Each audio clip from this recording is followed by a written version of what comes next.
You know, so what's up sa inyo team Palakas? So today, check out natin kung ano bang meron dito sa building na to at pinipilahan ng mga abono. So itong restaurant na to, ang pangalan niya ay Saga Chicken. So dito sa Saga Chicken, ang pinaka-specialty nila is inihaw na manok. So malayo yung inihaw na manok na to sa inasal na alam natin dyan sa Pilipinas, no? So makikita nyo, napakaganda ng ambience itong restaurant na to. At yung lunch menu nila, kita nyo 5 items lang pero napakasarap talaga niyan. At dito sa restaurant na to, pag umupo kayo, may libre agad na iced tea, ano? So walang bayad dyan. And then ayan, dumating na yung order namin. So it's time to taste Saga Chicken. Yan, so ito na in order namin, ano. So boneless chicken legs. So ito yung set niyan, no.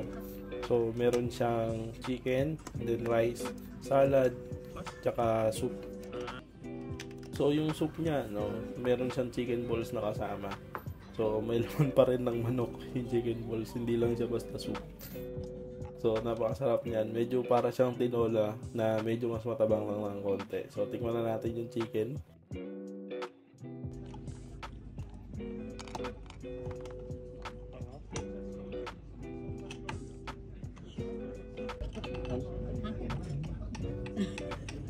Kita-kita nyo naman sa mukha ko kung gaano kasarap yung chicken, ano. So nagulat ako dun sa lasa niya. Pero palagay ko naka-brine siya and then salt pepper lang habang ginigrill.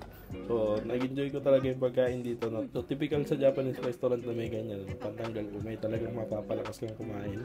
So nung mga oras na yun, parang naisip ko trip kong mag-samgyup ngayong araw. So ganyan yung ginawa ko. Pinagsama ko yung chicken tsaka yung salad. Napakasarap talaga. Balik. Magsasarado na nga.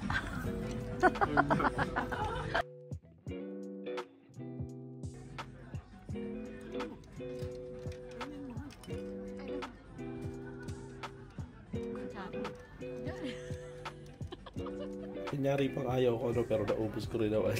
So napakasarap dito. So sulit na sulit talaga. And then may libreng coffee pagkatapos. So kung mapapadpad kayo dito sa Tokyo Sanhon Bus Station, try nyo na to. Palakas.